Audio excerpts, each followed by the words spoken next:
अरे कुणी खाल्लं एकदा सरकारनं जाहीर करावं रिपोर्टनुसार. आमच्यावर आरोप लावता काय महाराणी खाल्लं म्हणून. त्यामुळं आनंद बदर कमिशनचा रिपोर्ट अगोदर जाहीर करा. पहिल्यांदा आनंद बदर कमिशनचा रिपोर्ट जाहीर झाल्यानंतर सगळ्या दूध का दूध पाणी का पाणी होईल जाईल. आणि सगळ्या राज्यामध्ये त्या पंजाबमध्ये संख्येनुसार झाले, हरियाणामध्ये संख्येनुसार झाले, त्या आंध्र प्रदेशमध्ये संख्येनुसार झाले. आणि जर इथं जर संख्येनुसार झालं तर काय होईल माहित आहे. अहो महाराणांना 8.5% मिळेल. 13 पैकी 8.5% आमचा वाटा आहे. मग आमचा फायदा आहे. फायदा असताना आम्ही विरोध ह्यासाठी करायला लागलो की संविधानाच्या विरोधात आहे. आम्ही फायदा आणि तोटा बघून निर्णय घेणारे अवलादी नाहीत. आम्ही बाबासाहेबांची लेकर आहोत.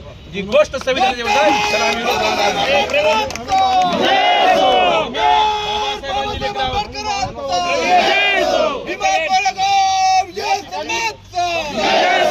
या ठिकाणी भीमा कोरेगावच्या स्तंभाला वंदन करून हा मोर्चा आता मुंबईकडे निघणार आहे. 225 किलोमीटरचं अंतर कापून या ठिकाणी हा पायी लॉंग मार्च शौर्यस्तंभ कोरेगाव भीमा या ठिकाणी पोहोचलेला आहे. कारण ज्या वेळेस जसा जसा स्तंभ जवळ येत होता तशी तशी जे चालणारे जे कार्यकर्ते होते त्यांच्यामध्ये अतिशय बेभान उत्साह आणि बेभान ऊर्जा त्यांच्यामध्ये निर्माण झाला होता. आपण पाहतात सर्वजण या प्रक्रियेमध्ये अनुसूचित जातीचं उपवर्गीकरण ही प्रक्रिया राज्य शासनानं तात्काळ थांबवावी या मागणीसाठी या पायी लॉंग मार्चचं आयोजन करण्यात आलं होतं. आणि आता ज्या पद्धतीनं राज्य शासन आजचा 9वा दिवस असताना देखील राज्य शासन या आंदोलनाकडे या लॉंग मार्चकडे दुर्लक्ष करत आहे. आता उद्या 10वा दिवस उजाडणार आहे. त्याच्यामुळं महाराष्ट्र देखील पाहणार आहे उद्यापासून काय युनिक होणार आहे.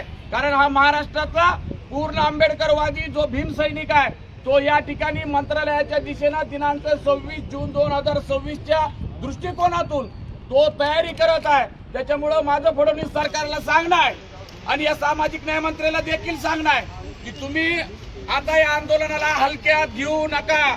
तुम्ही तात्काळ जो अनंत बदरचा अहवाल आहे तो अहवाल तात्काळ सादर करा आणि आरक्षण उपवर्गीकरणाची प्रक्रिया तात्काळ लागू करा.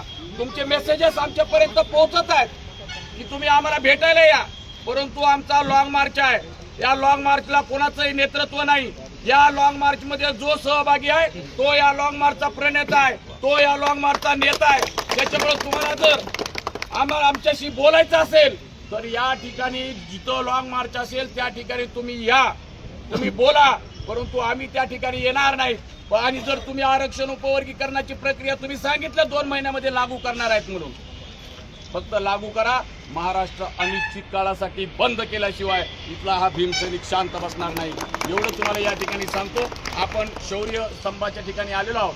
या ठिकाणी कोरेगाव भीमा शौर्य स्तंभाचे प्रमुख सर्वच जण यांनी ज्या पद्धतीनं अत्यंत चांगल्या पद्धतीनं चोख नियोजन त्यांनी केलेलं आहे.